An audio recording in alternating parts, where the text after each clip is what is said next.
bienvenue à tous dans Café Presse. À la une de l'actualité aujourd'hui, des écologistes verts de rage, l'inquiétude de la majorité face à la progression de Marine Le Pen dans les sondages et enfin, la disparition d'un compteur aux 1001 vies.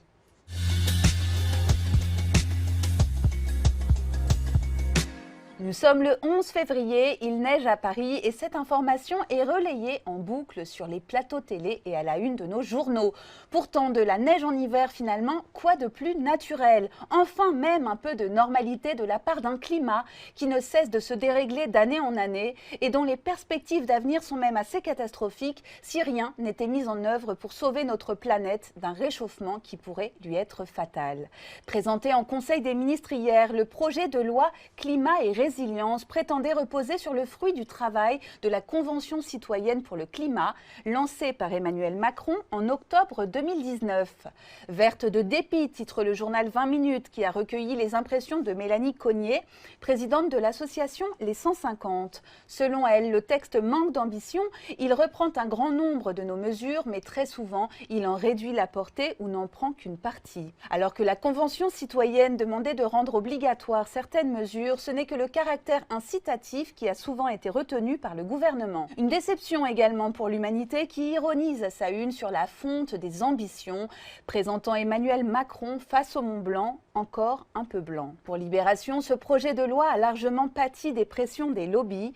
Les secteurs concernés n'avaient pourtant pas jugé utile d'intervenir pendant l'élaboration du rapport, rappelle le quotidien. Dans son édito, Dov Alphon compare le rapport de force qui opposait les lobbies aux 150 citoyens à celui de David et Goliath. L'éditorialiste rapporte en effet un déséquilibre évident. L'inégalité de moyens est frappante entre ces représentants de l'industrie polluante et les citoyens qui représentent l'intérêt des générations futures. Pouvait-il en être autrement, se demande un brin désabusé l'éditorialiste. Que les lobbies défendent leurs intérêts reste finalement dans l'ordre des choses et n'est pas condamnable en soi. Qu'un gouvernement suive leurs recommandations est plus discutable en revanche. Ce texte devait être un des plus grands du quinquennat Macron. Pourtant, les critiques fusent déjà avant même le début des débats à l'Assemblée.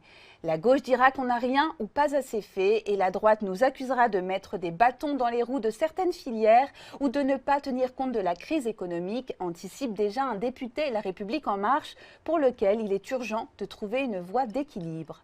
L'enjeu pourrait même dépasser le cadre du climat si cette vision macroniste de l'écologie qui se veut raisonnée peut séduire et convaincre l'électorat de base du président. Elle ne lui permettra pas d'étendre son socle de supporters.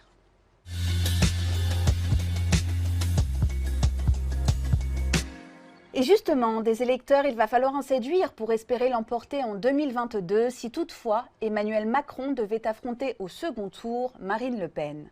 Un scénario qui, selon le Figaro, est jugé inéluctable pour les 2/3 des Français, même si 70% d'entre eux ne le jugent pas souhaitable, espérant un autre casting pour le duel final, Xavier Bertrand à droite et Anne Hidalgo, l'actuelle maire de Paris, à gauche. Le duel à distance entre les deux favoris a déjà commencé par déclarations interposées, Clément Beaune, secrétaire d'État chargé des affaires européennes, ayant appelé à la vigilance. Le Rassemblement national ne doit surtout pas devenir un adversaire politique ordinaire ou exclusif, ça doit rester un ennemi politique. Marine Le Pen lui ayant répondu que la diabolisation de son mouvement s'est arrêtée. Sur les marchés, il est plus facile d'être militant Rassemblement national qu'En Marche aujourd'hui, a-t-elle ironisé.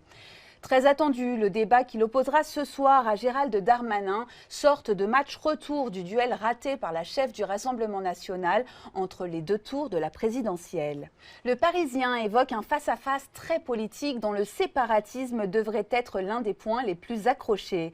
Les enjeux sont réels, toujours dans le Parisien, on rapporte le trauma du 52-48, ce sondage de la fin janvier qui n'a pas été publié mais qui a fuité et qui donnait Emmanuel Macron gagnant, mais avec une avance si courte qu'elle se situe forcément dans la marge d'erreur.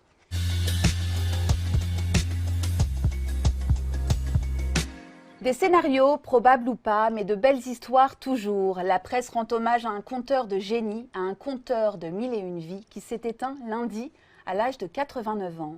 Jean-Claude Carrière, homme de lettres, écrivain, scénariste, fut le compagnon des œuvres majeures de Buñuel, Peter Brook ou Godard, nous rappelle Libération, qui consacre une double page à son immense carrière. Je vous invite à lire les différents papiers de Libération au Figaro en passant par Le Monde, en hommage à cet homme que l'acteur Louis Garrel comparait hier à un immense arbre qui ne faisait de l'ombre à personne. Bonne journée à tous et à demain.